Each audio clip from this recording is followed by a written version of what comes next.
Hello and welcome back to the supernatural, paranormal, and everything strange. We are the Abinormals. Today we are going to be talking about ghosts. Yep, that is right. The spooky, the creepy, the unusual ghosts.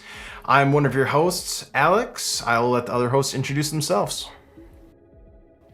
I am Mark with the Abinormals. Welcome back. And I'm Ro with the Abinormals.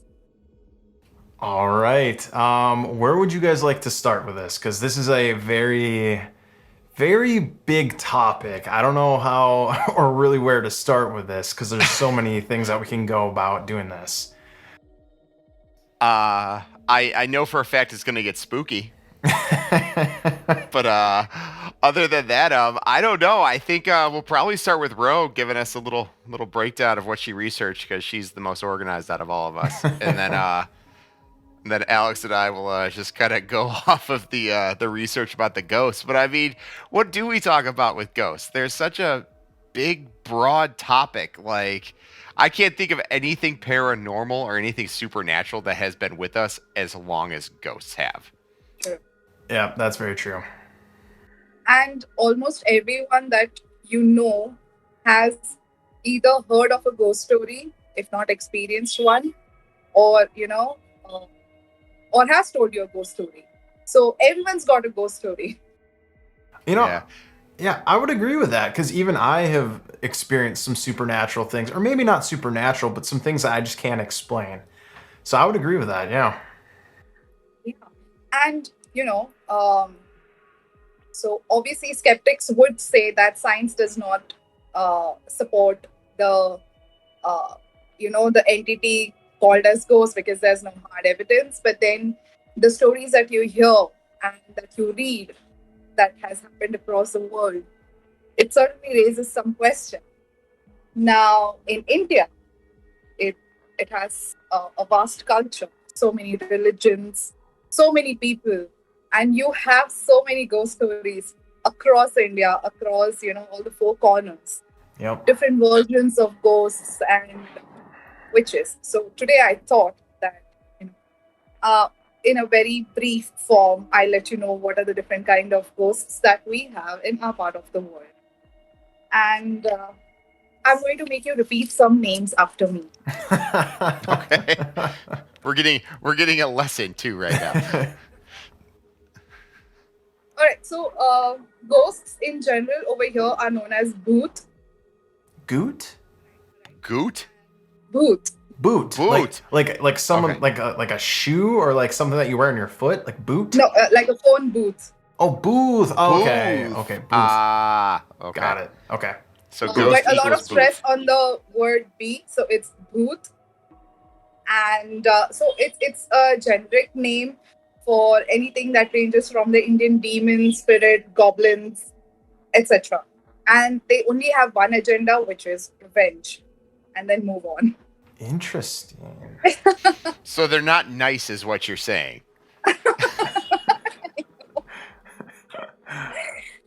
So we also have something called as chudel or a dayan, or a Trudell? chitkin, which is the local name for a witch, or it more appropriately, it's actually the ghost of a dead woman who has died at childbirth, or, while pregnant or before marriage. And the like a basilisk, you say that it's a basilisk when you look at it in the eye. So similarly, you know it's a chudel or a chitkin when you look at her feet, because apparently her feet is turned inward. Wait. So Oh, when she walks, her footprints are backward. what? It's turned at the ankle. Yeah, No way. So- Really? that was the reason. Yes. So her foot instead of facing forward, they face behind her. Yes. And it's not the whole leg, it's just the foot? just at the ankle. Yeah, feet. Interesting. Okay.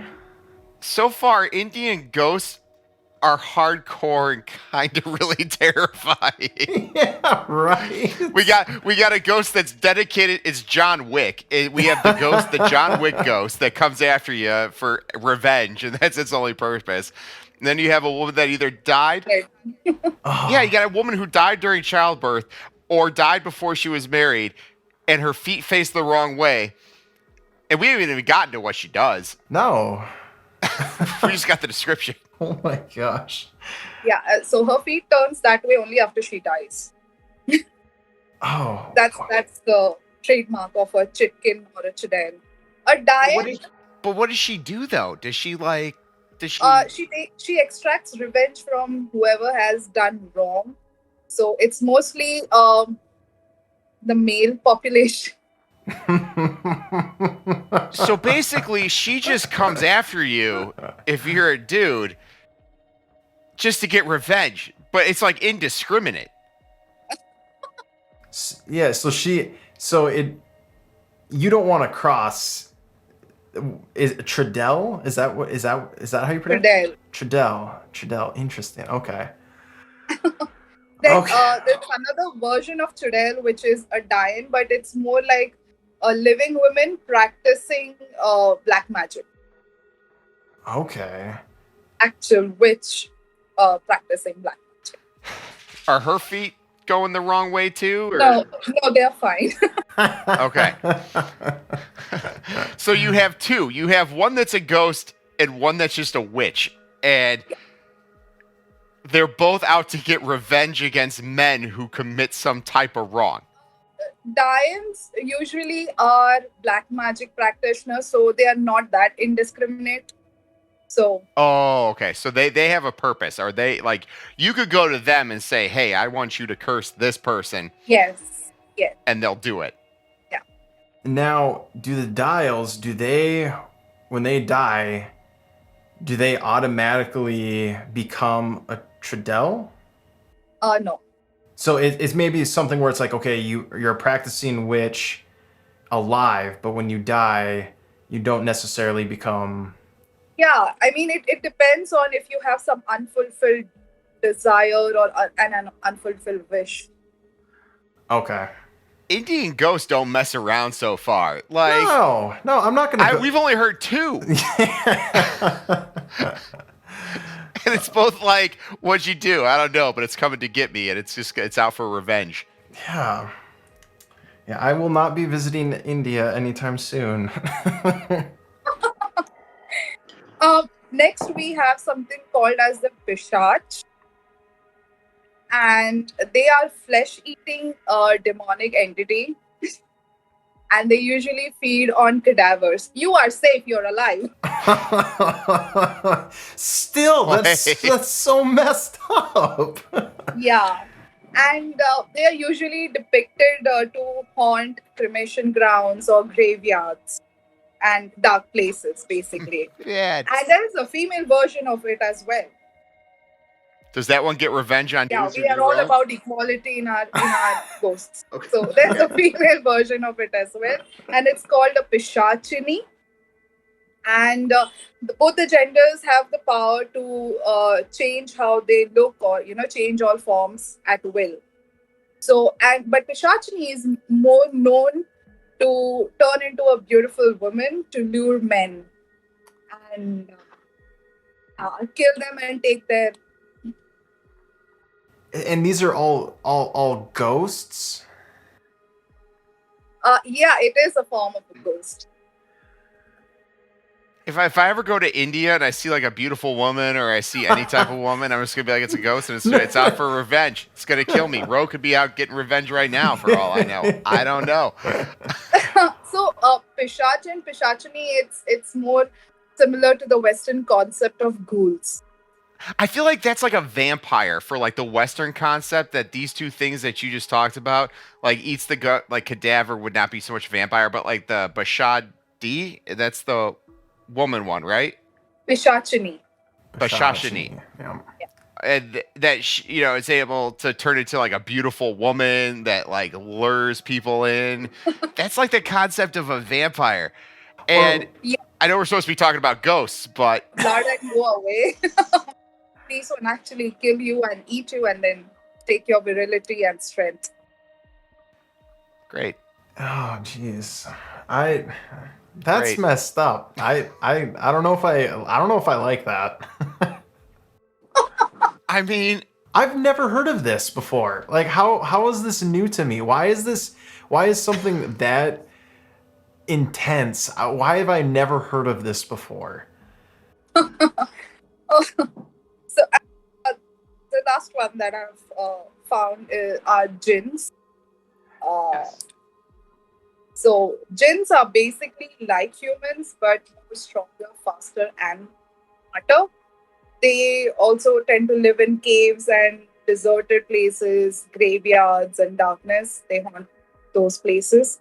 Now, they are also known to be both good and bad. Now, as per the legends, I've asked around a couple of my friends, and they've said that the good jinns are created from dried clay of altered mud, and bad Interesting. ones are made from smokeless fire. Okay. Very Okay. So like an earth and fire theme going on. So, yeah, I mean, that was broad overview that I wanted to introduce you guys to a couple of our ghosts. I know I'm really interested in that because it seems just so cool. Because I mean, it's terrifying because all of it's like it's a woman who's been scorned and now she's just out to get revenge and kill every man that she sees, which I guess is a quality. Um, but at the same time, I mean, I've heard of gin.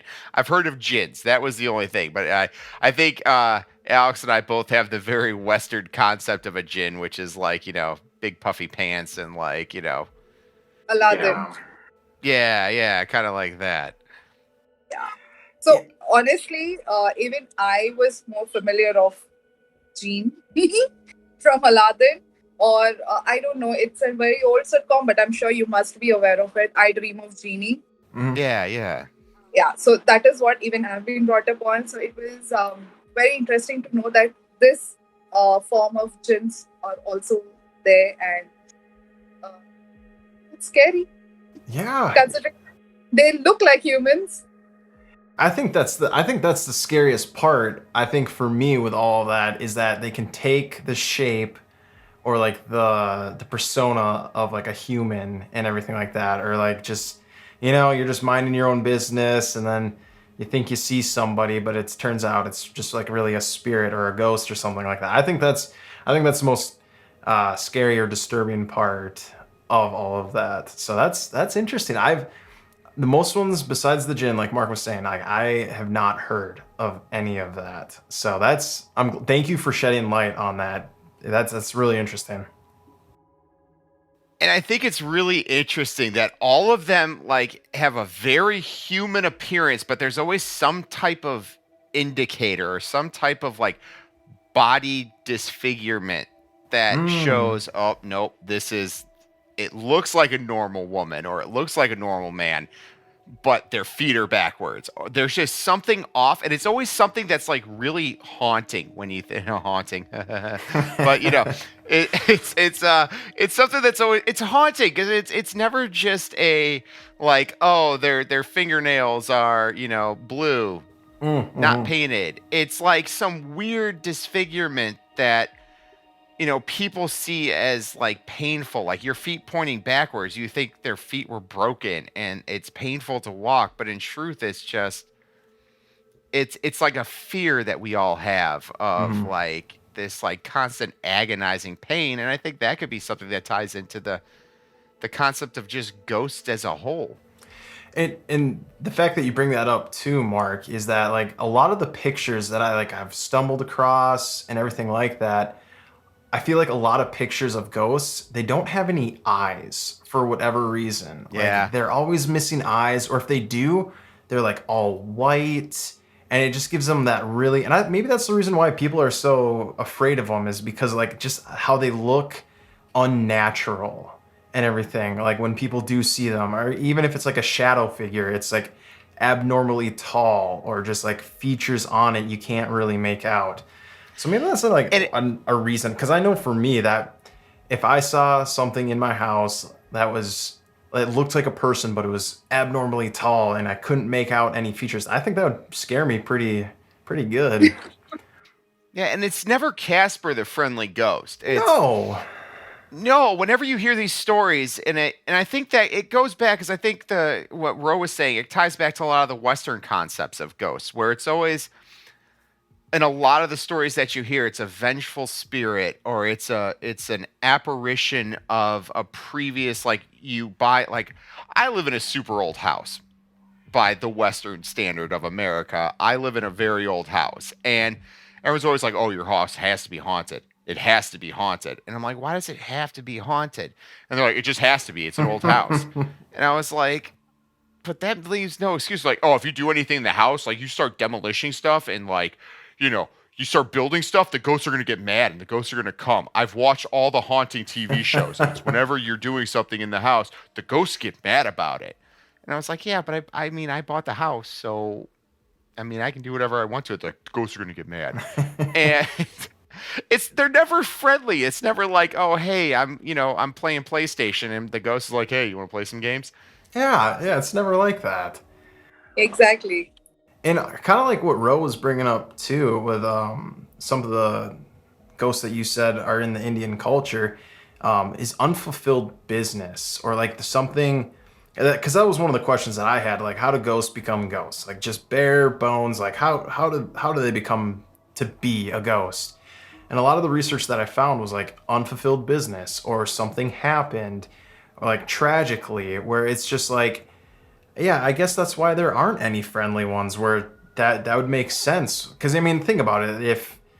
If you passed away and you were happy and everything like that, and then you're stuck here, and it's like, wait, no, I'm good. Like I'm good to go. I don't want to be stuck here, you know? So it makes sense why a lot of the ghosts, or maybe spirits that people encounter, are vengeful, or yeah. So that makes some sense. And I think I think that touches upon, like, because it's the Western concept, and I'm sure the Indian concept is very similar. Is that most ghosts are always, it's always unresolved issues, and it's always things that we, people who were murdered, or they have a reason to be mad about how they died, or they had unresolved issues. Somebody stole something from them and they never got it back, and it caused them to spiral out of control, and then unfortunately they died because of it. And it's all these fears that we have as like people, as human beings, like the fear of death and the fear of leaving things unresolved, or leaving young ones behind, or loved ones behind, as just a whole things that we fear as people. Where like if you lived like a full life fulfilled, like you saw your children grow up, they had grandchildren, and you did your duty as a human, um, you don't leave anything unresolved, and you just feel like I can pass on. I'm just like, oh, they went to a better place. But like when people have all these unresolved issues that are real fears that humans have, Hmm. that concept of coming back as a vengeful spirit just seems like it's not, you're not like having that cathartic moment of death. You're having this, like, you're not able to purge anything. You're stuck with all that hate and anger, and that manifests now into this, weird, crazy apparition that is constantly trying to inflict pain on others because of it. Yeah. Yeah, that leads to also a very interesting question. Are you guys like ever afraid of what will happen once you die? I mean, would you be afraid to be stuck? Oh, this is gonna sound weird, but it depends on the location. Now, like, I know that may sound weird Am and I on a everything. cruise ship? Am I in Las Vegas? I don't know. It's like I know, right? and that there's so many questions as far as like, okay, well, what is it like to be a ghost? Like, am I in this eternal loop where it's just like I'm just walking down the same hallway in this house day in, day out? Or is it something where it's like, I'm just trapped inside this house? Or like, that's such a hard question to like answer, because for me, like I said, location would be number one, because I wouldn't want to be stuck like in the middle of a field or something like that. Like, I don't know. But I don't know. It's Mark, maybe you can answer better. I don't know. I don't know. No. I think what you're bringing up is a really good point, though, because honestly, for me, when we were talking about like unresolved issues, I wouldn't be afraid of dying with unresolved issues. I think everybody dies with something unresolved. Nobody dies with a clear conscience. Like everybody dies. The longer you live, the more stuff you do. Mm-hmm. Nobody dies with a clear conscience. Everybody has something that they wish they could do or take back. However, I think the ultimate punishment, and I think this is something that's huge with ghosts, is that when you become a ghost, you're being punished for something. Is a pretty big Western concept. And when you think about it that respect, like you said, if you're like cursed to walk down a hallway for eternity, or until someone resolves the issue that is keeping you there, that would make you a vengeful ghost.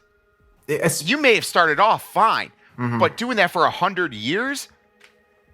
Yeah, because if you think about it too, because like people say like, oh, this building has been haunted since like the 1800s. Well, guess what? It's the year 2000 right now. That's 200 years of, like what you're saying, just somebody walking around hoping that they resolve their issue. I think I'd be pretty upset too.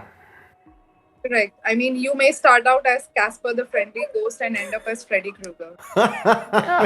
Like, you see all these people living their life, and you're just stuck walking down this hallway. Mm-hmm. They don't even know you're there. They don't even care that you're there. Exactly. What about you, Ro? Like, would you be upset if you, like, how would you feel if you got turned into a ghost?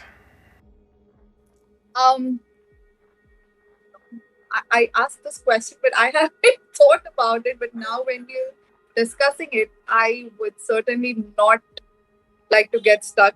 I don't care if I have any unresolved issues. Let me just move on. Yeah, right? Yeah.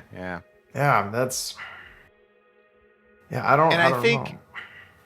know. No, I think when we look at it that respect, it comes back to this like eternal fear thing. And the fear of the unknown, the fear of the unresolved issue. And when we look at the ghosts from the Western standpoint, especially like the American standpoint, I can't speak too much about Europe, but the American ghost stories always starts off as this like epic tale. Like nobody ever says, oh yeah, the house is haunted. No, there's always a reason why the house is haunted.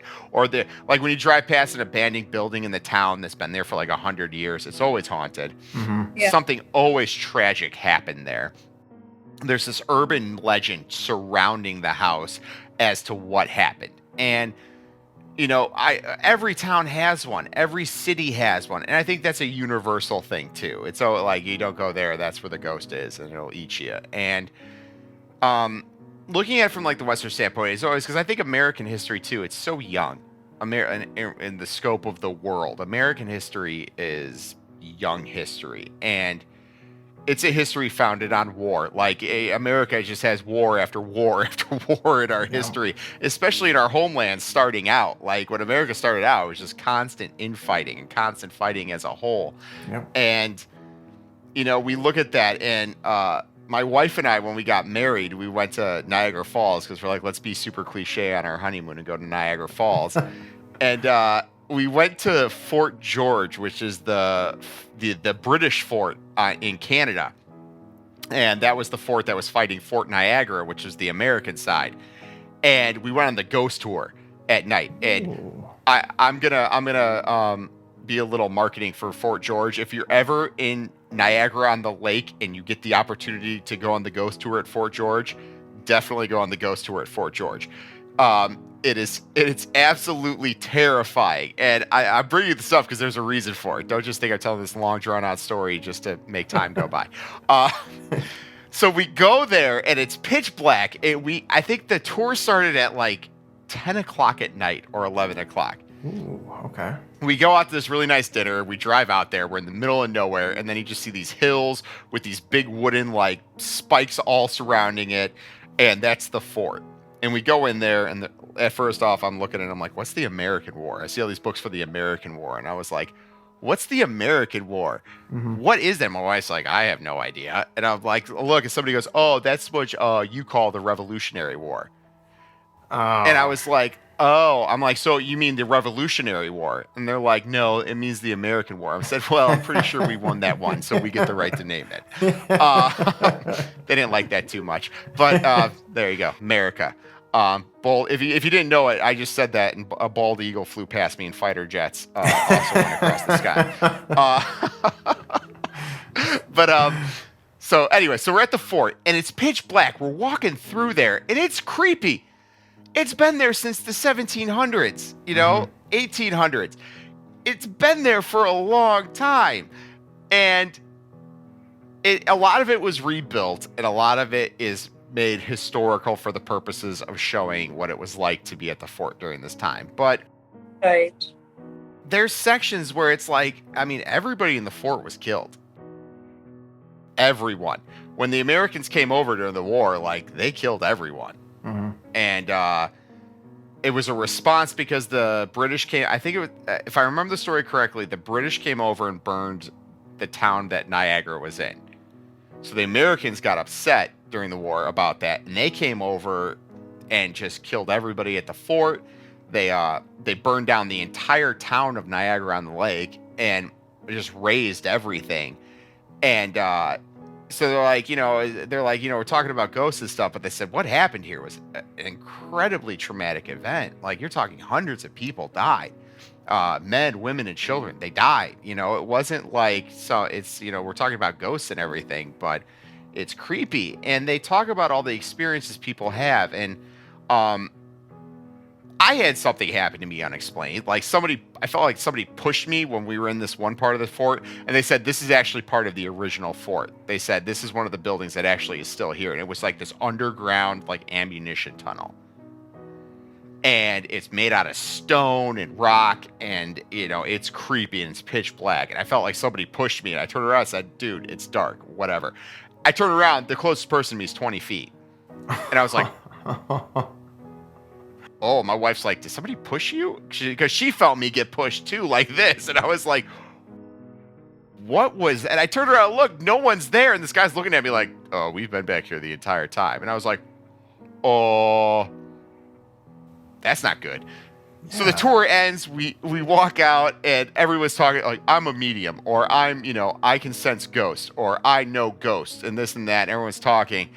And I kind of looked at the guy, I said, does anybody ever get pushed? He goes, you're the guy who got pushed. And I was like, yeah. And he's like, I heard you go, dude, stop pushing me. And he's like, the minute I heard somebody say that, and I turned around and looked, and I saw it was the only American in the group, he's like, that happens to the Americans in that tunnel for some reason. It's like, it's like there's one American in the group that the ghost just doesn't like in this tunnel, and he lets them know and pushes up. And I was like, well, honey, we gotta go. That's really weird. Yeah. But the point of that story is, oh no, go ahead. I talked for a while. No. I go for it. What were you gonna say?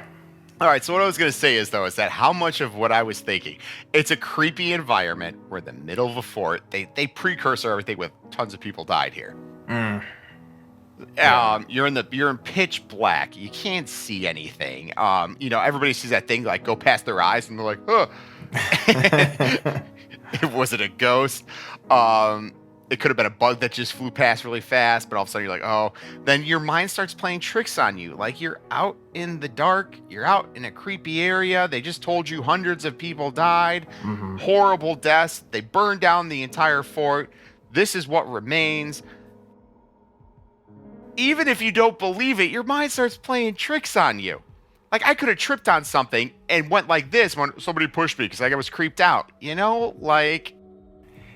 bring up a good point with that, because I feel like sometimes when people go out to find or to try to like get, let's say, a ghost or whatever, and they go to a supposedly haunted place, like kind of what you're saying. I think your mind possibly might start playing tricks on you. You may think you see something and it really just wasn't there. Because there's been plenty of times where I've been sitting on my couch and I think my cat walks by when my cat is sitting on the chair, but it just turns out that it was someone just driving by and the reflection just happened to look like a tail or something.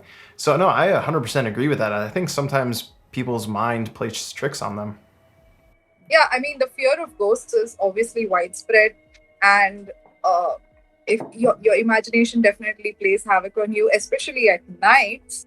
For example, if I'm walking on a lonely road at night, I would probably already start hearing twigs snapping, or feel movement in the darkness in the bushes, probably, and then the wind will probably make no extra sounds when I'm walking, and that may be just in my mind. The wind is there, you know. Yeah. So half of it, I think, is the fear that is ingrained in us, and the kind of ghost stories that we've been hearing and or probably watching.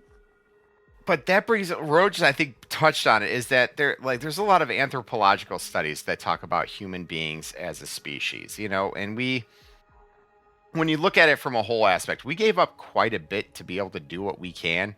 Like, dogs and animals have these amazing sense of smell. They have these amazing senses of hearing. A lot of animals can see at night, and they have all these abilities that we gave up to have a bigger brain, to be able to walk bipedally, like there's all these things we gave up to do what we can, but those things are what put us at the top of the food chain. But we're at the top of the food chain under a very specific circumstances. Like, we have to have a weapon, we have to have a group, we have to have armor, we have to have traps and stuff set up. Like, big cats take people out all the time, and we can beat one if there's a group of us and we're hunting as a unit. But if it's just you out there, you're no longer at the top of that food chain unless you have a lot of circumstances working out for you. And like you said, when you're walking, you hear twigs snapping, you hear, things in the woods, your mind starts going.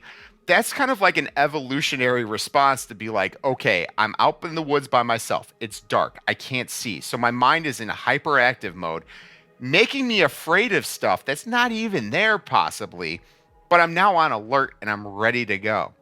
Mm-hmm. So it's almost like our brain is tricking us into going, there's a monster out there, or it's Bigfoot, but it's actually a bear.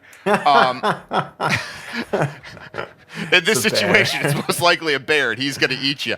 But or it's some type of predatory animal, and they're out there. But then, as human beings, as we go, we start devolving, because the more scared you get, you start walking faster.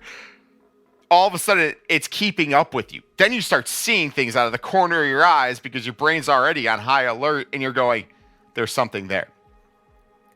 That's the house. Isn't that like, and then you're like, oh no, that's the house that guy was murdered at. Oh, that's the house where that guy killed his family and then he killed himself. And now they say his ghost is there. Oh no. And then you're like running down the woods from nothing, because your brain is just overacting, because you've worked yourself up into such hysteria that you're like, I'm definitely going to become a ghost now because someone's going to kill me and it's going to be a ghost. Mm-hmm. And it all started from a twig snapping in the woods. Yeah. And it's just so interesting, like how there's so many like videos and like instances where people are like, oh, it is a ghost, but it's like, it really was it? Now, like for me, I don't know if I'm 50-50. I'm almost like Bigfoot, where it's like, I don't know if there's enough evidence, but there are those certain circumstances where it's like, I cannot explain that. For instance, there was a video that I had watched where a woman was, what was it? She opened up a bed and breakfast, and the only road to the bread and breakfast, they wanted to shut that road down and build a different road. And she like kept fighting the city, like, no, I want this road open because I will go bankrupt and everything. and they started closing down that road, or I think they started like sending people on a different route because they like were starting plans to demolish the road. Anyways, she started losing money, and then she got like really upset and everything, and she didn't have the money to pay back the bank. Long story short, she took her life in this bed and breakfast, her like this cottage that she had built. And then sad thing is like a week later, the town was like, no, we're gonna keep this road open. Cut to today, or like today's time frame, someone was going through the house, and this was a video that I had seen, and he's going through it, and he's not a paranormal investigator at all. He's just like explorer of abandoned places, so he likes to go places just check them out. And he's going through the house, and he goes into this one room, and off to the corner, the left hand corner, there's a silhouette of a woman, and he just goes by like it's really quick, but it's like that I can't say that that's not true because he was the only one there. Why would he set that up? Like to me, I don't know why people would go out of their way to set things up like that, especially with like a tragic story like that. Like I don't know why you'd want to do something like that. I know there are bad people in the world and some people do that, but to me, especially that video, I can't discredit that. That looked genuine to me, at least. So, yeah.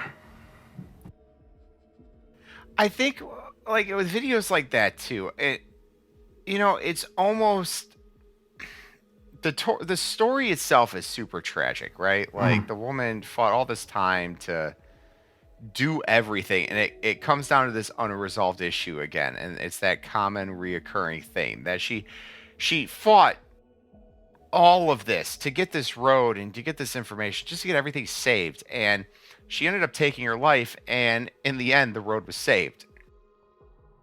And there's a part of me that goes, was it saved because she did take her life and everybody knew about it, and then everybody went, well, we can't take the road down now because this happened and she spent all these years fighting it. And then there's the picture of the ghost and the guy walking past it, and it's like, is that her spirit saying, yeah, it is saved, but it's mad because she had to take her own life to do it? And that's where we get this, like, it's that circular argument again, where we come back and it's like, okay, so she took her life, unresolved issue.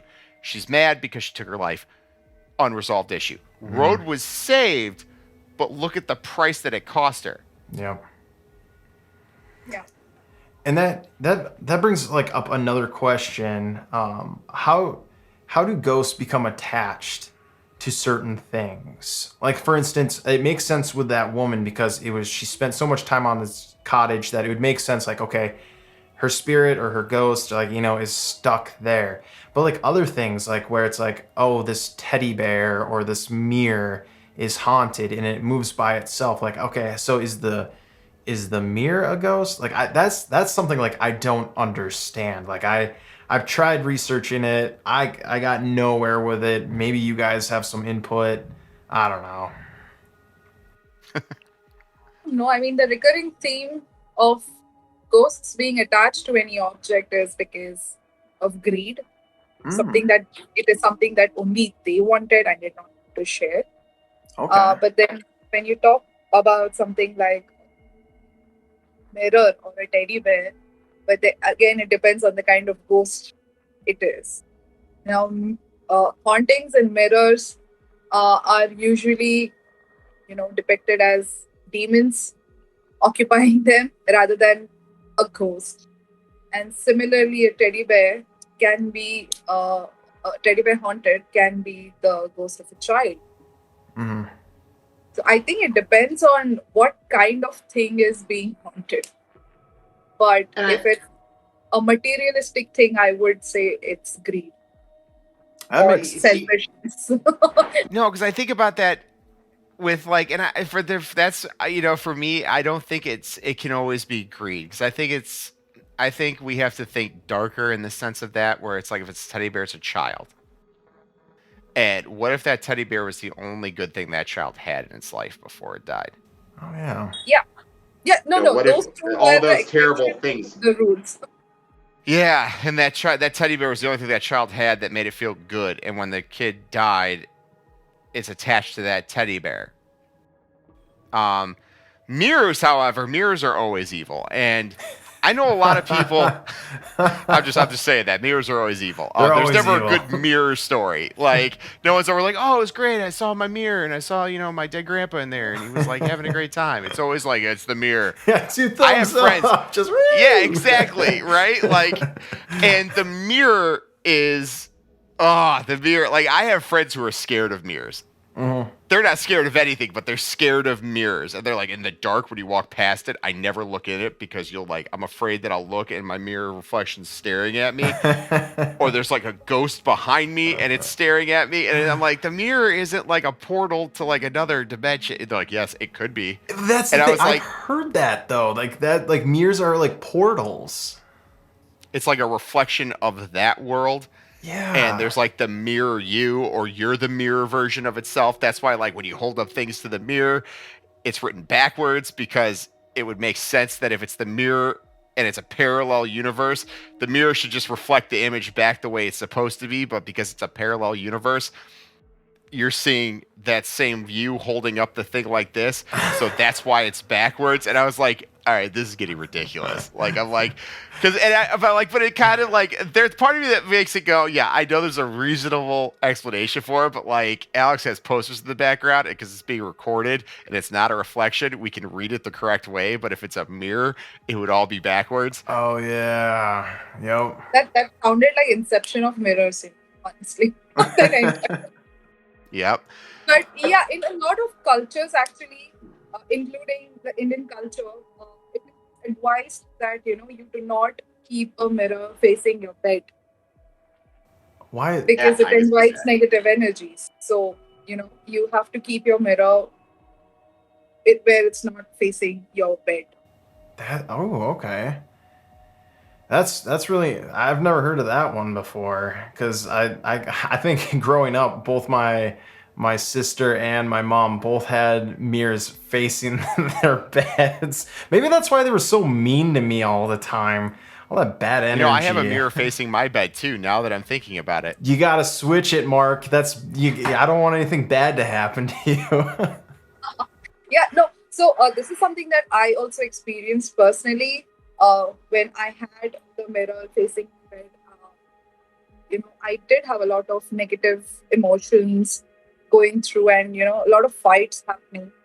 And then one day I just read about it, and I said, let's give it a try. And what I did is just I put a cloth over it Okay. so that it does, and it did work. Now, But did it work because you thought about it? Yeah, maybe it's in my mind, but it did work. Yeah. So, but then I have been, so this actually has, after experiencing this, I have, whenever I have gone to anyone's house, this is the first thing that I see. And almost every house in Indian culture that I've been to, they do not have a mirror facing the bed, especially a marital bed. I'm gonna keep that in mind. Like I'm gonna throw that tip at people too. Like if the people are saying like, "Hey, I've just had some bad energy. Like I don't know what's going on." I'm gonna be like, "All right, is there a mirror facing your bed?" And see if like that is possibly a problem. But kind of like what you were saying, Mark, and this goes back again. Like, is it in our heads that like this is like that? Is it just all made up? And because I'm fixing it, then it solves everything. So, yeah. But to go on the mirror thing too is that it's like, look how many folklore there are about like Bloody Mary. Mm-hmm. Yes, I think that's very common. Yeah, like everybody has that thing where it's like, oh, if you say this like 5 times in a mirror, this ghostly, woman comes and she tries to kill you. And it's always a woman. Like they got the Candyman one, that's like an American movie, and they just kind of took on the Bloody Mary thing. But Bloody Mary is like the original, where it's you say the name 5 times in the mirror in the dark with the lights off, and then she comes and kills you. Mm-hmm. Which why would you say it 5 times if you know she's coming to kill you? Like, Yeah. to me, I'm like, why would you say it though? You know she's gonna come kill you. Because it's cool and you have to do it. Because it's cool. Like, but she's gonna kill me. Why would I do that? Like, Oh. and like it just goes back to mirrors. And now and I was thinking about this while we were talking about the mirrors things, is that it goes back to the teddy bear then, where it's like we have the mirror, which is always kind of associated with these like evil, terrible spirits that are like either a parallel dimension, parallel you, or a ghost that's pure evil. But then we have the teddy bear, which is usually signified with like a child ghost. And in every ghost story, like especially like in movies, when there's ghosts, the children ghosts are the ones that are always trying to help the people. And it's like they're always in the house. It's like the big bad ghost, and then there's the child ghost, which is like the second oldest ghost in the house. And the kid ghost is always trying to help the people. And I don't know if it's because they have that innocence that people like gravitate to. Maybe it's like, so when we're talking about kid ghosts, I mean, like I can't imagine like if that has to be horrible. I mean, like if ghosts and everything like that do exist, and like I said, I'm 50-50. I still don't know, but like if that is the case, like to have an unresolved problem, or like let's say like even like in the 20s and 30s, it always seems like okay, like a lot of children were dying from like diseases or like child factor, like when children had to work in factories, at least in the Western culture, like when we were first starting to be a country, that's what happened. It's that like maybe they just don't know, like that has to be hard. Like as a child, as a ghost, like I have no idea. Because think about it, like as a kid, you're kind of stupid. Not saying all kids are stupid, but like you just don't know things. And to be a ghost as a child, not knowing what is going on, and then you as a spirit, you see these people. Again, I don't know what the spirit world looks like compared to like how they intertwine, but like seeing a group of people and they throw you a ball or something like that, and you're like, oh, they want to play, so you roll it back, and then they scream and run away. That has to be confusing, and that has to I don't know, that would just have to be the worst thing I think possible, is to be a child and come back as a ghost. Like that has to be hard. I think I think people, and it's never children have unresolved issues as ghosts, though. That's whenever we hear the child. Well, it's always adults have unresolved issues, and the adult has a reason why they're here for life. But the child is always like, oh, they still want to be experiencing life, and they can't experience life because they're gone. But as a ghost, that's why they're hanging around. So it's like children ghosts have the exact opposite as like adult ghosts. Like adult ghosts, it's always because something's unresolved and they want to finish it, or they have to have resolution before they move on. Where children, it's always like they just want to stay and experience life. And I was like, why is it so different? It's like children know when things aren't great. And I think especially when you're a child and you grew up in a really rough environment, it's that it's not like typical for that, and that it's it's a bad situation. The unresolved thing, unless the child feels that they can protect something, because children still have that feeling of that they would protect someone from that happening as well. And it's such a taboo topic to talk about, the whole children ghost thing too, I think, was it's never a good story as to why they're left behind. No. People don't. Every child ghost is always the child experienced some terrible thing, or the kid was like the devil spawn and like killed everybody in the house. And that's the other side of it. Like we had an urban legend, and now that I'm thinking about it, we had an urban legend in my like hometown area where there was this old abandoned house, and everybody was like, "Oh yeah, no, like if you drive past there at like 2 a.m, and that was the night that the kid, on like a Tuesday, and that's the day that the kid killed his entire family. And if you drive past there at 2 a.m. and it's raining and there's fog, you'll see him sitting on the step playing with a knife, and people have seen it, and they always seen it." And I was like, that's really oddly specific circumstances to see this kid play with the knife. Like, I feel like if he's a ghost haunting the house, you'd just be able to see him anytime just hanging out there. Yeah. Well, And go ahead, bro. no, sorry. So, speaking of ghosts haunting, what is it with ghosts and white attire? In India, whenever someone narrates a ghost story, and if it's a lady, the lady almost always has draped a white sari. Or even in movies, if we see ghosts in Hollywood movies, they are in gray or white. I mean, what's the choice of clothes? How do they decide? Why is it a standard uniform? That's a good question because it's always like, okay, yeah, you have your classic like white or gray, and then you also have like the shadow figure. Now that's a good question because I don't think I've ever seen like a photo or a video of like a ghost in color. Now that I don't know why that is. Maybe that's the laws of like the spirit world where it's just like this is like you can manifest yourself, but like it's in like this form that is only like a gray white dark figure. Yeah, I don't know why that is. I I always take that as it's like this. It's goes back to me in some ways like gender roles, where we have in a lot of these ghost stories, like women, specifically women, it's always they're wearing like these white dresses or these like wedding dresses. It's always like, oh, you see her wearing her wedding dress because something happened. It's always these women are always like Rose said that one myth, the backward feet one.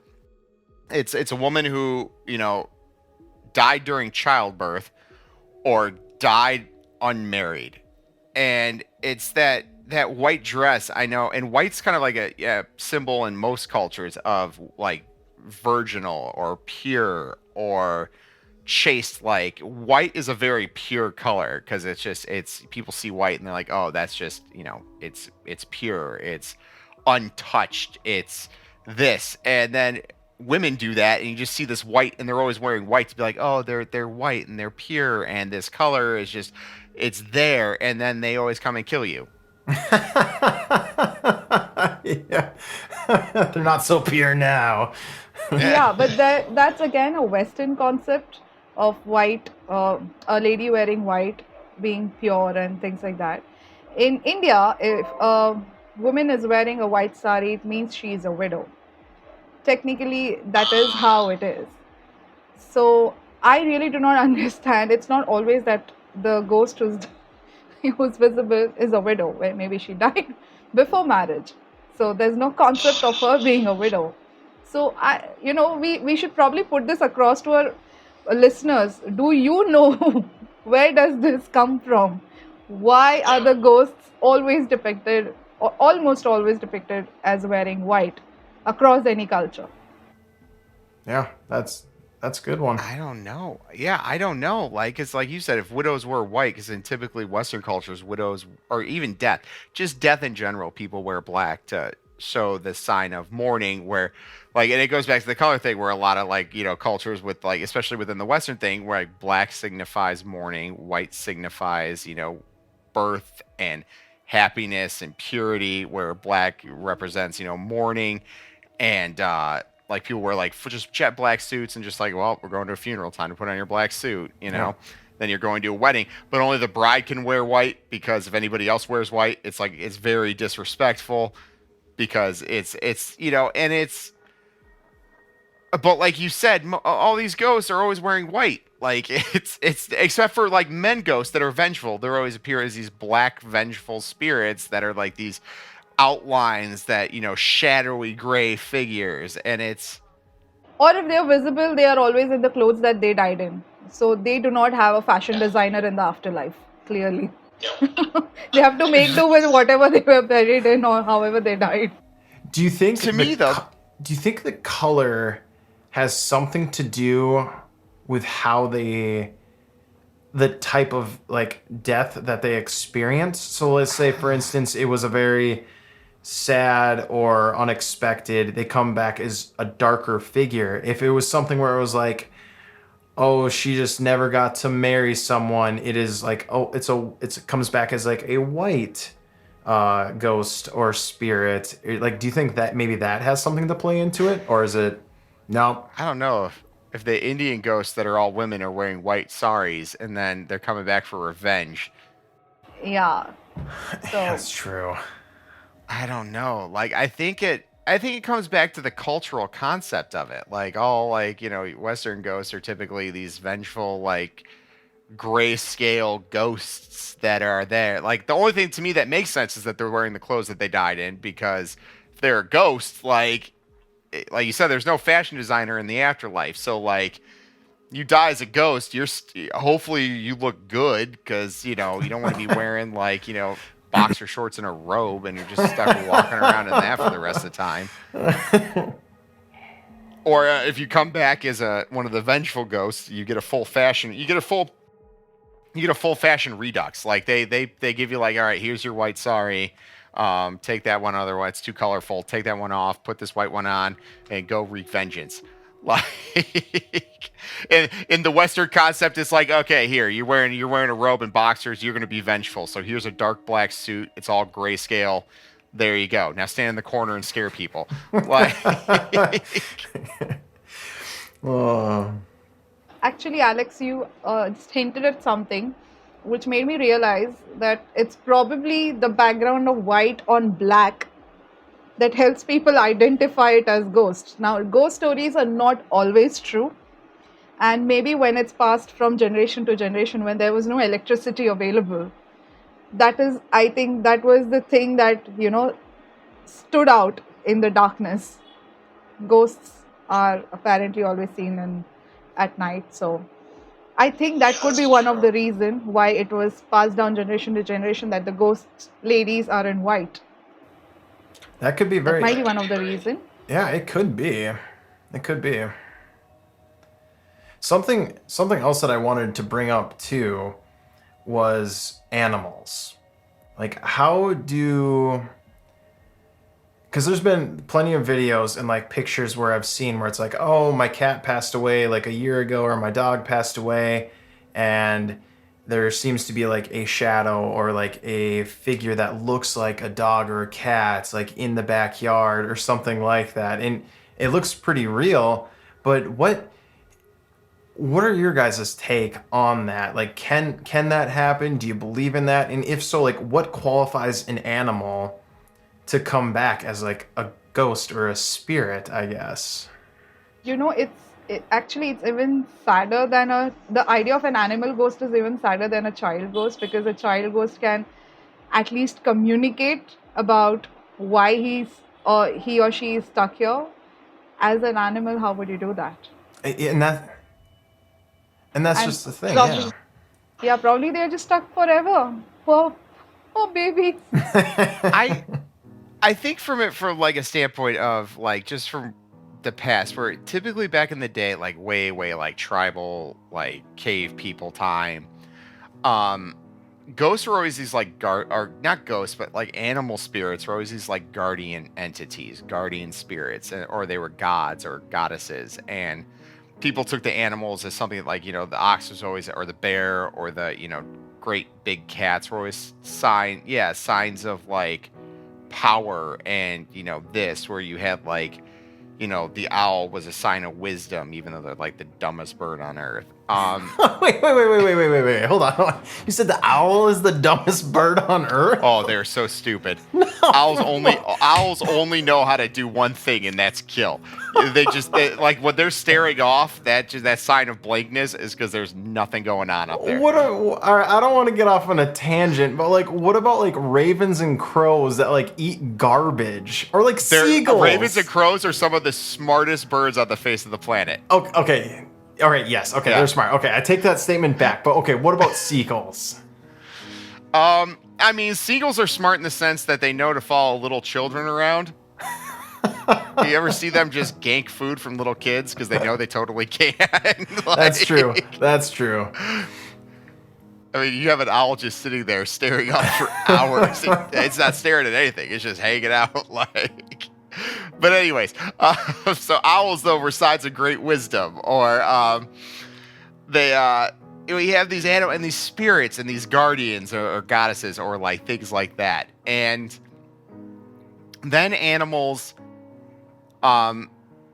became like a purpose for humans, like dogs. I mean, I honestly think like dogs have been more impactful in human history than anything else, because they provided us not only guardians and like in a way a completely loyal animal that like we domesticated. I mean, dogs have been with us the longest out of any domesticated animal, and they have stood by our side for tens of thousands of years, and they kept us safe at night. And I think that was the thing. We'd hear these like we'd hear the sticks bark, and then we'd look at our dog, and then the dog's like, yeah, no, we're good. And then we'd be like, oh, okay, we're fine. They're like, oh, how do you know? Well, if we weren't, he'd be going ballistic, or she'd be going ballistic right now. So we're fine. The dog's not freaking out. We're okay. And that was us compensating for the things that we gave up. And we put our complete faith in this dog. And it stands by your side. And when the animal goes, people are devastated. Like, even if it was just an outside dog, you're like, that was a good dog. Like, yeah, even if it was just a working dog, you're still like, that was a good dog. He was the best dog. And we made puppies of him because he was the best. Or she was the best. And when those go, it's kind of like it takes over that guardianship role. But at the same time, there's so many things of like cats and dogs being like demonic entities too. It's always like the hellhound. Like you see the hellhound with the glowing red eyes. That's, an usher from hell that's coming to get you, Because dogs are scary too. Yeah, like, I mean, when you're a little kid, you ever been chased by a Rottweiler? It's terrifying. Oh, yeah. It's a 120-pound dog coming after you that could kill you in one bite. Like, it's terrifying. I just think it's interesting, like, how it really is, it seems like it's only, like, dogs or cats that would come back as, like, a spirit or something, like, as that, like you're saying, that guardianship role, like, maybe they feel like they're not done protecting you, or they're not done being, I guess, your pet. Because you never hear of like a bear or a deer or like a giraffe, elephant spirit, or you never see like, oh, I saw an outline of a huge elephant walking in the desert. Like you don't hear that. So I think it's just really interesting because that's, like I said, those are the only videos and like pictures that I would see were of dogs and cats. So I think you're hitting it on the head with it. It's that protection and it's that guardianship role that they took on, and they may not feel like they've finished doing that for you. So yeah, that's a good. I didn't even think about that. Yeah, no, and it's strange because when we look at, I think it's also too, people I think are starting to, at least within societies that have that long-standing pet aspect too, because I mean there's places where it's not the same for the dogs and cats, but in societies where it is, like where animals play a crucial role in the household, that's where we see these things of, oh, well, it's a ghost of my old cat, my old dog, my old bird, and societies and people that actually have like a pet culture where they allow animals within their home to live with them and be a part of the family. I think that coping with the loss of those animals, even like, you could, like, I'm not a big bird person, but I have friends that are bird people. And I mean, I couldn't tell with that owl remark. No, but yeah, like I have friends who are bird people, and I mean, their birds are part of their family, and yeah, I mean, birds are smart. Birds are one of the animals that I get, like, because I mean, if you get like those parrots, they live for 75 years, and it's basically, I couldn't get a parrot because it's 75 years, and it's basically living with a toddler for 75 years. I've lived with toddlers for 2 years, and it was terrible. So I can't imagine having a toddler for 75 years. Yeah, no, thank you.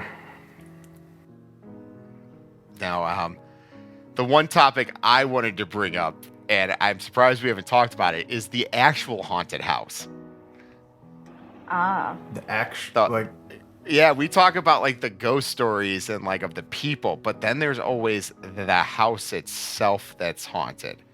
That it's the house that it's just that house. It's not any specific ghost, but there's tons of ghosts because the house itself is like a portal or a nexus or an entrance to some type of afterlife that just locks people into it. Mm-hmm. Yeah, I didn't do any sort of research into the actual like haunted house, but that's something that's a really good point that you bring up and a good topic.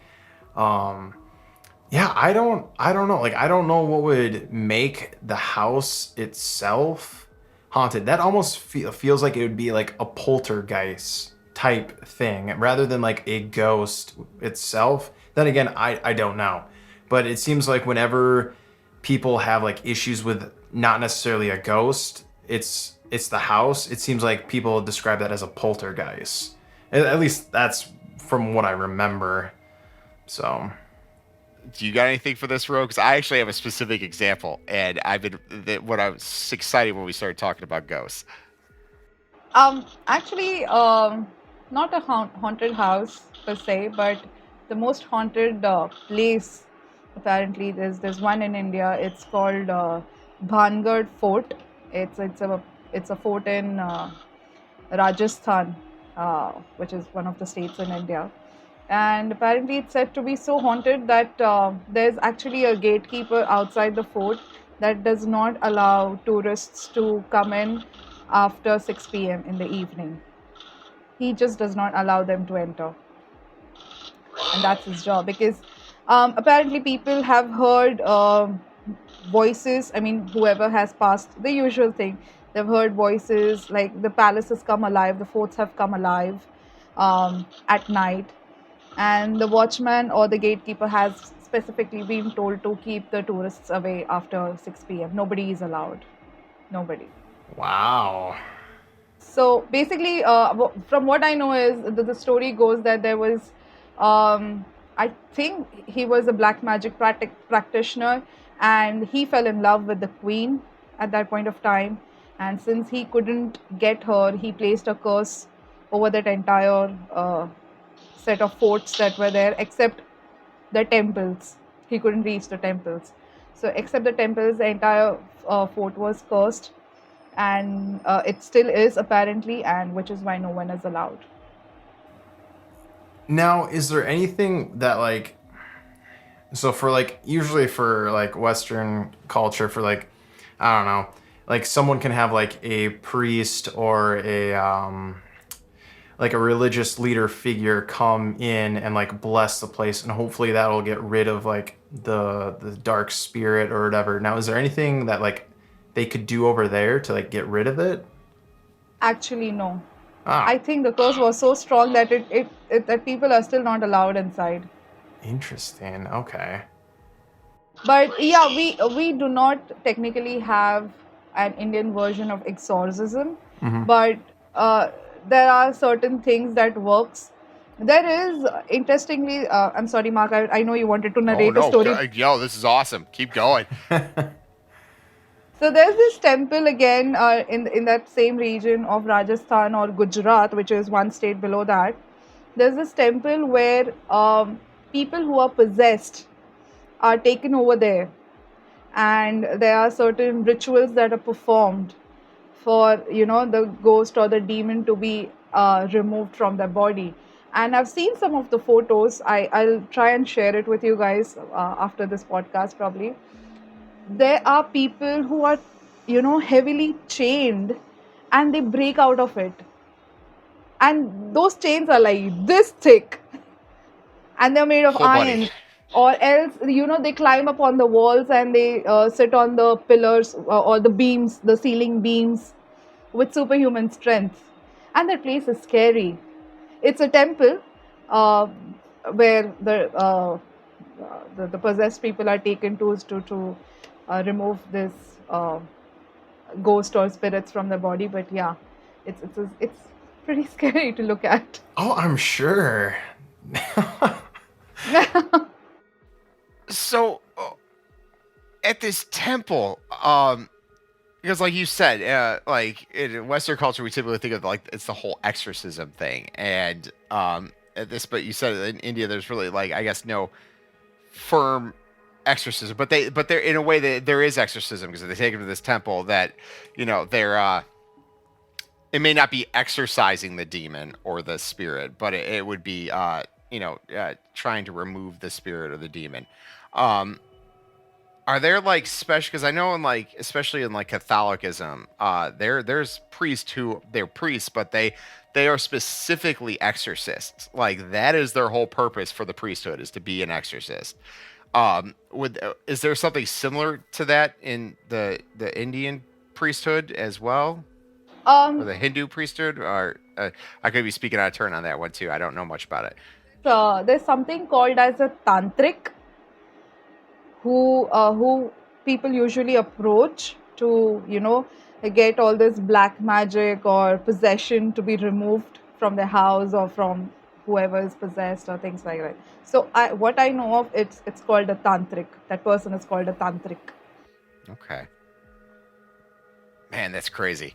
I would love to know more about this temple in India that they send all the possessed people to, and it's like I don't want to know anything more about it. That sounds terrifying. Count me out. No, I would thank love you. to go there. I would just love to see it. Like, Oh, yeah. Okay. Maybe to like take a look from the outside, but like I wouldn't want to go inside or anything like that. Like, nope, I'm good. oh man, no. Well, this is why I would be like the second person to die in the horror movie. I wouldn't be like the promiscuous girl because she goes first, but then I would be the second one because like, oh, we're talking, oh that barn over there where all those people got murdered. Yeah, let's go in there and check it out. And that would be me, and then I'd get killed in the Yeah, barn. you're the first person. Yeah. But we had a house in where I grew up. And it's known as the house with no corners because it's built with no corners except for one. And this was during that like whole 1800s period where like people in like the Western cultures were super into like seances and like summoning stuff. It was during that whole like revival of the esoteric and the whole like those phantasm pictures of like stuff coming out of people's mouth where they take those pictures and you see like all the plasma shooting out of their mouth. And this guy was really into that, and he was wealthy. He had a lot of money. He was really into the esoteric stuff, and he built this house. And there's no corners in this house except for one. There's only one corner, and he built it that way that apparently like ghosts and demons could live in corners. And that's how they get trapped in houses, is because they get stuck in the corners of the house and they can't ever leave. However, if there's no corner, the ghost is able to leave or be unsummoned because it's not stuck. And he had one corner built so when they were doing these summoning rituals that they knew exactly what corner the demon or ghost would be stuck in so they could kind of trap it within there. And apparently the corner had all these like weird like runes and symbols carved all around it. So like nothing could escape the corner.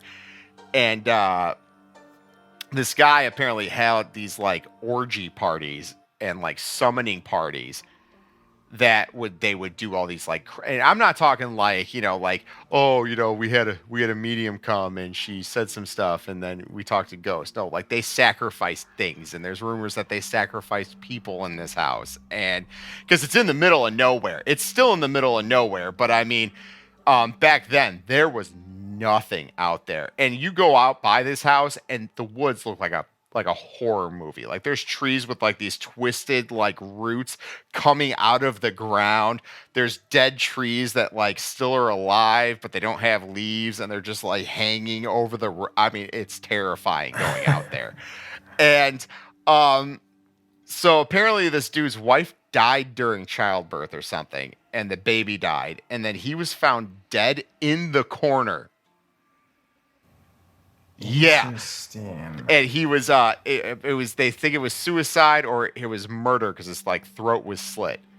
But he was found dead in the corner. So everybody's like he must have got possessed or a demon got out and like when they found him dead, he had like scratched the rune out of the like a portion of the rune thing out of the corner, so it was like open then. So like everything apparently just got out of the corner. And so the house sat abandoned forever because nobody wanted to buy this place because everybody knew and heard what happened in this house, and there was like, I'm not buying that place. And people like, you go in there and it's like it's a horror movie. They said you'd go in this house and it's like, shit would fly off the walls, or like you'd see people like reach out of the wall and it'd be like the hand going through the wall to grab you, and like apparently it was a nightmare. Well, now they built the police station for the town in this thing. Oh no. And the cops have literally said we don't stay in there after night. Like we just hang out in our cars. They refused because they said they said it's the most terrifying building you'll ever be in. They're like, we don't even keep prisoners in the basement where the jail cells are. They're like, we don't even keep prisoners in there. Like, they're like, it is the most terrifying place they've ever been in their life. And apparently there's been priests that have gone in here from like the Catholic Church that are like exorcists, and there's like, there's nothing we can do about this place. They're like, even if you break and burn the house down, because it's made out of stone, and they're like, even if you break this whole thing down, like this guy opened like basically a gateway to hell here, and it's never gonna be closed ever again. Like, and that's like the haunted house thing where it's like you hear those houses that become like there's just so much shit these people do. And I'm sorry, I'm swearing, but like, you know, we're an adult. But like people do these things in these houses to like open up these gateways, or they just do such terrible things in these houses. It opens up these gateways where the house itself is just haunted. Yeah, I don't know, like that just. Thanks for the nightmares, Mark. Thank you. You're welcome. Yeah, bro, you didn't help with your temples that like possess people going to. Or we're all gonna have nightmares tonight. I'm talking about a house. You're talking about an entire temple dedicated to people breaking chains and crawling up the wall.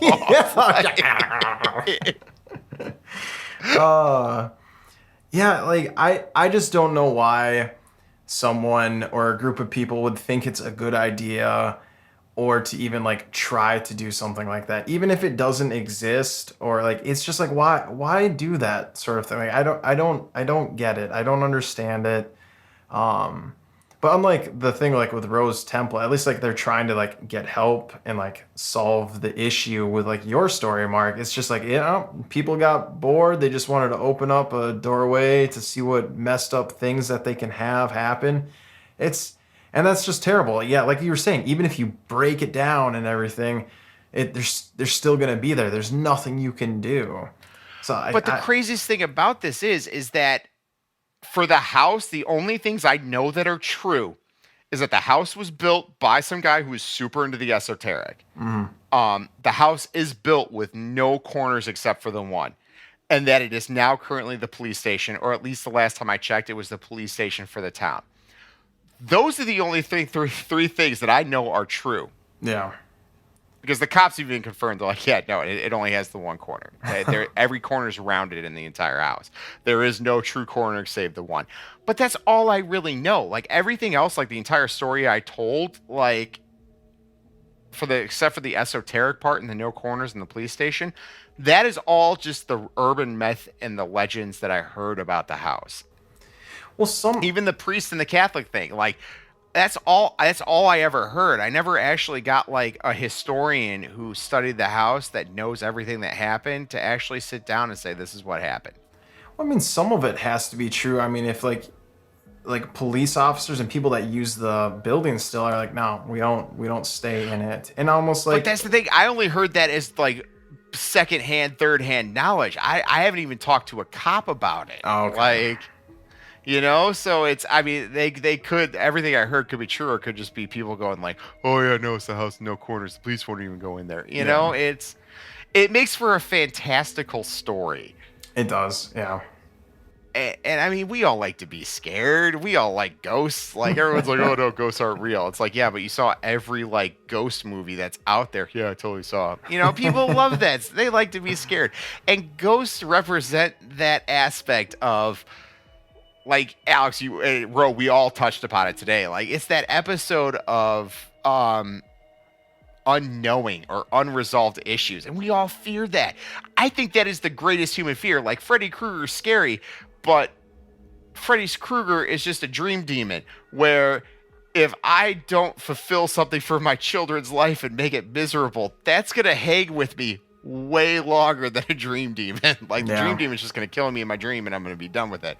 Me sitting in my bathrobe upstairs in the hallway walking up and down for eternity thinking about how I screwed up my kid's life is gonna affect me way more. Yeah, like I look like the dude from The Big Lebowski, and like I'm just thinking about how I messed up my kid's life for eternity. Like that's terrible. Yeah. Oh. You know, speaking of the house that was built in 1800s, it actually brings me to the next question. Why are the ghosts all from the Victorian era? And my favorite question, What happened to the millennial ghosts? Okay.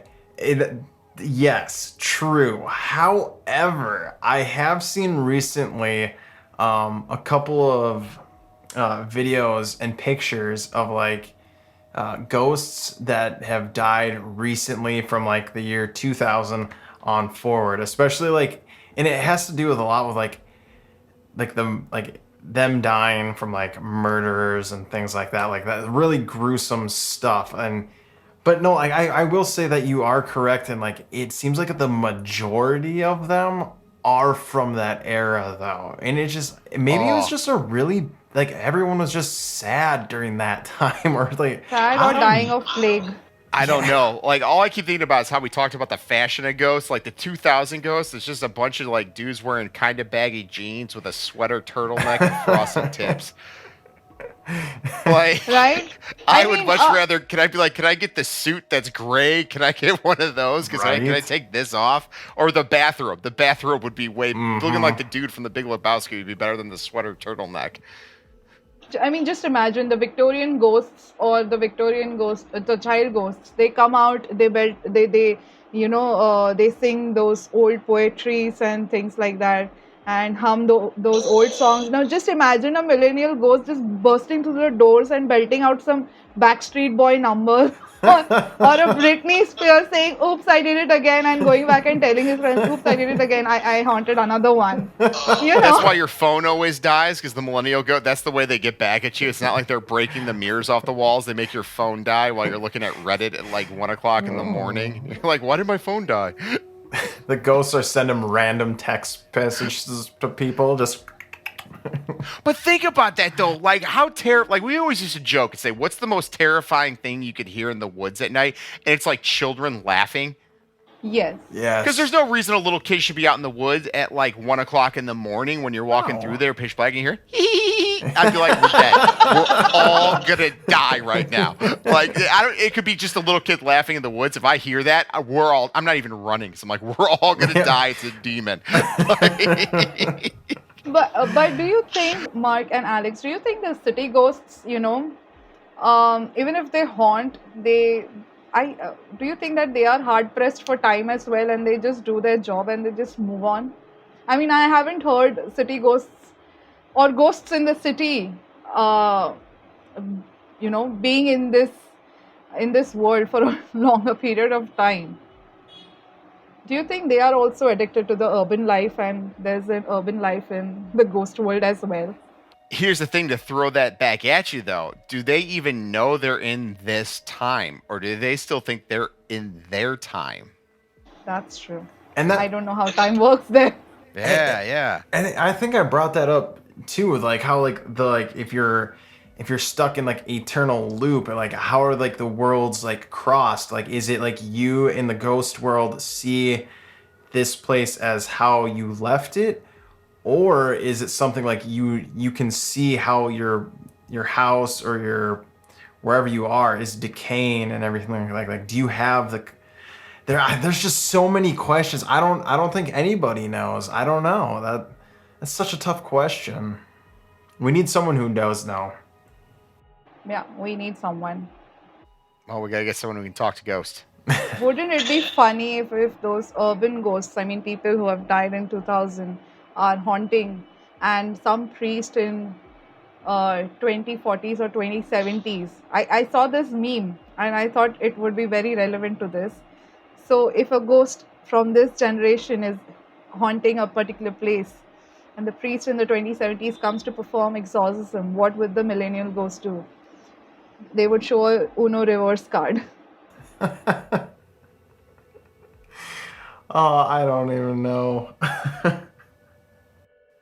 Like, really though, like, would they just give the priest a lecture about how they don't believe in this and like Yeah, hit their vape pen and then I think millennial ghosts will be very difficult to get rid of because they will be very argumentative. First of all, Yeah, that's for sure. Yeah.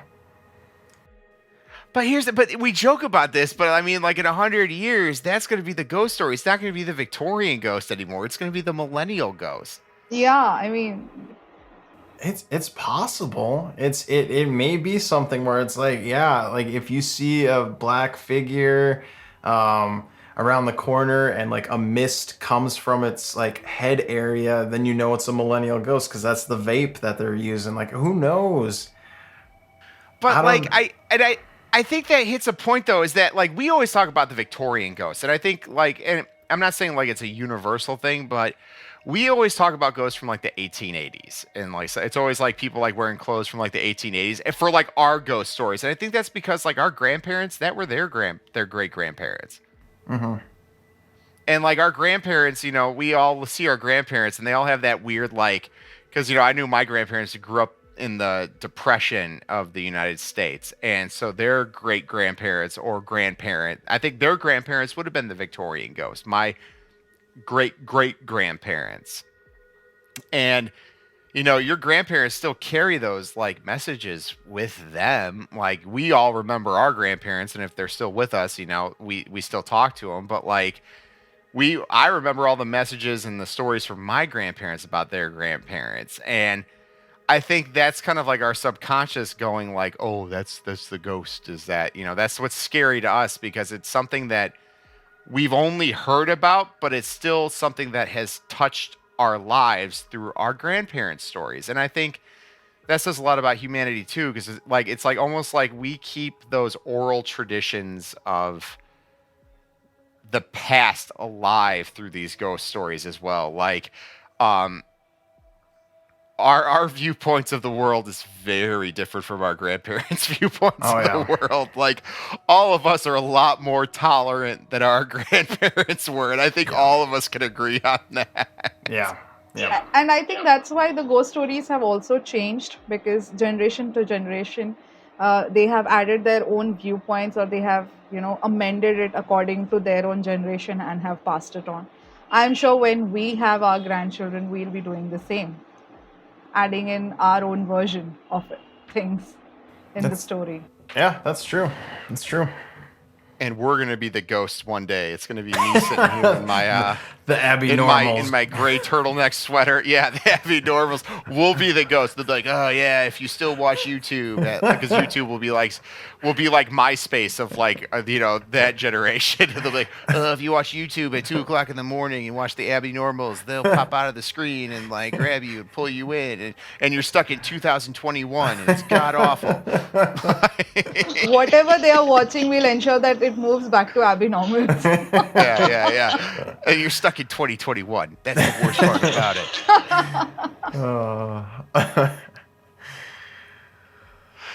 I got nothing Well- else. I got Well, I think we beat this topic to death.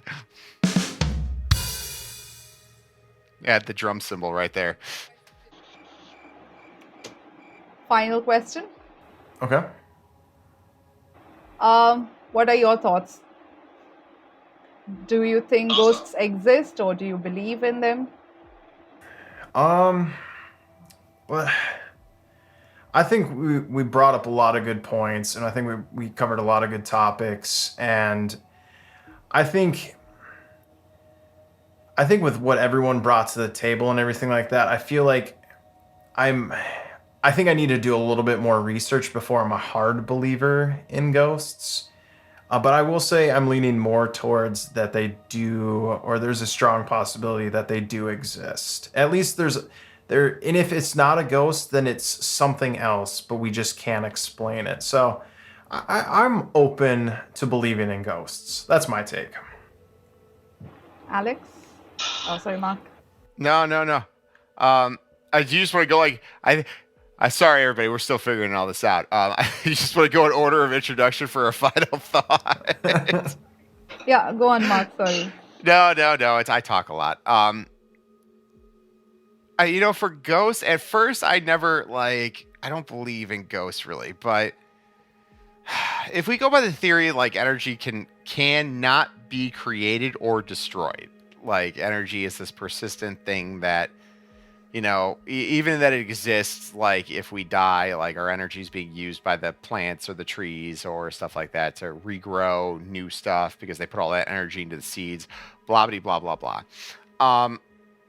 what I guess there's a chance that our consciousness could exist outside of that. I don't think I don't think it's like a traditional sense of a ghost where I put a bed sheet over myself and I'm walking around the house with like eye holes cut out, like, woo, and scaring the shit out of kids at night. I don't think it's that, but maybe it's if something so traumatic or so devastating happens to somebody and they die, maybe that leaves some type of echo. I don't know.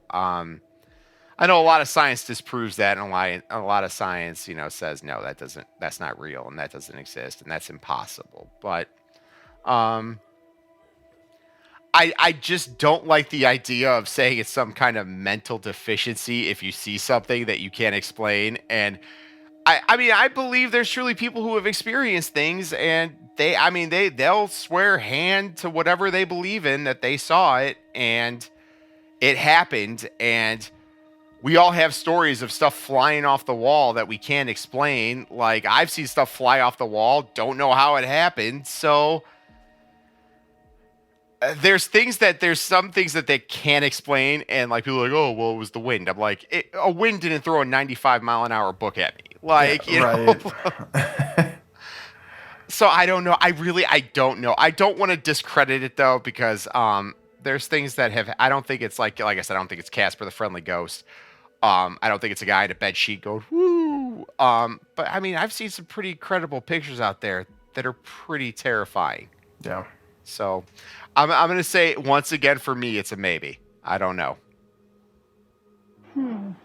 For me, I think it's very simple. It's something that my mother explained to me once when I woke up from my nightmare, and she was trying to calm me down, and that thing remained with me. She just told me that if there is good in life, there's bad. Similarly, if there's a ghost, or if you believe in God, there's a ghost as well. The universe needs balance. So I have a healthy respect of it. I do not know whether to believe in it or not, but I have a healthy respect, and I would like to stay away. Anything supernatural. I think that's I'm not going to poke the bear. Yeah. I think that's a great take on it, Ro. I really like that. Okay. No, I do too.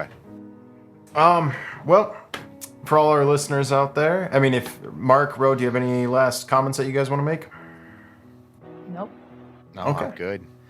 All right. Well, thank you for taking a listen to this podcast. Again, we are on. Oh, what are we on? We're on. Mark, can you name them all off? We are on basically everything but iTunes, because iTunes has very strict artwork requirements, and it's ridiculous. So that's my stance on iTunes right now. But we're going to try to get on there, so don't worry. But we're on everything else. We're on Spotify, Amazon, Google, the Google Podcast Store. We're on iHeartRadio. We're on Pandora. We're on all of it except for iTunes. And you can always find us on Podbean as well. So if you got the Podbean app, check us out there. And we'll make sure that we try to link all of those in the description below. Go ahead and leave your comments. And this is the Abinormals. End of transmission.